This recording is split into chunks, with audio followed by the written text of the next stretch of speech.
हरिओम. आज शनिवार 13 डिसेंबर 2025.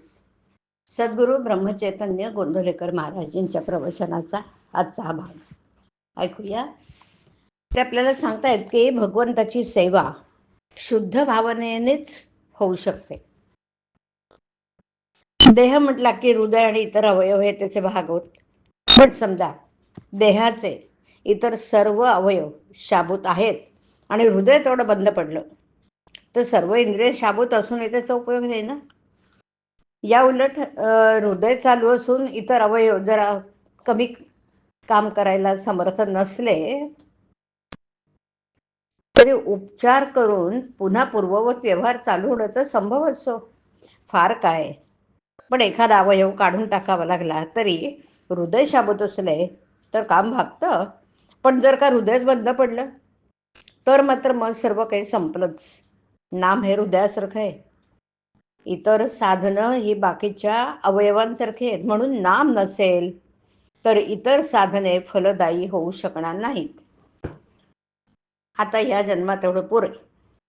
हा न्याय फक्त भगवंताच्या स्मरणाला तुम्ही लागू करता, पण पैसे मिळवायला किंवा विषय भोगायला तो लागू करत नाही. याचं कारण भगवंताचं स्मरण केलं नाही तरी चालतं असं वाटतं आपल्याला. प्रपंचात जिला प्रीती असं म्हणतात ना, ती भगवंताकडे लागली की भक्ती बनते.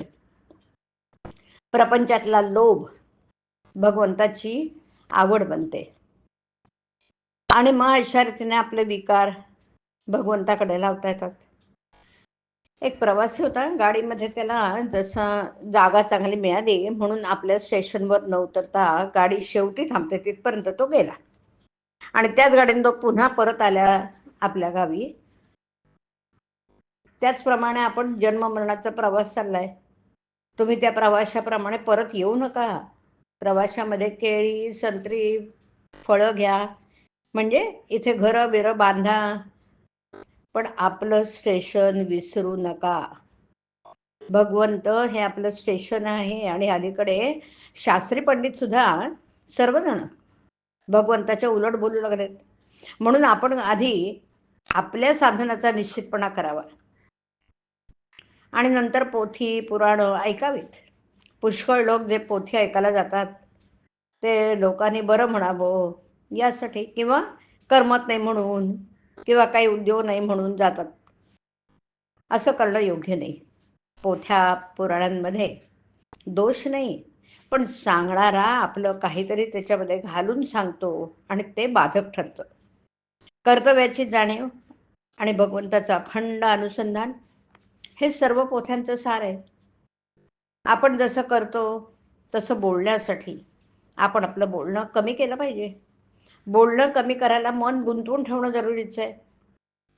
भगवंताची सेवा शुद्ध भावनेनेच होऊ शकते. या भावनेचं मूळ प्रत्येकाच्या हृदयात असतं आणि हीच शुद्ध भावना आपल्याला तारते. मंदिर समाधी इथे नाही.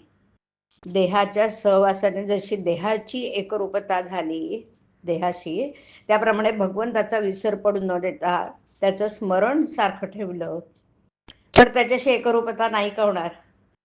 परमार्थ कितीही कठीण असला ना तरी नामाने तो सुसाध्य असतो. हरिओम. हरिओम तत्सत. हरिओम.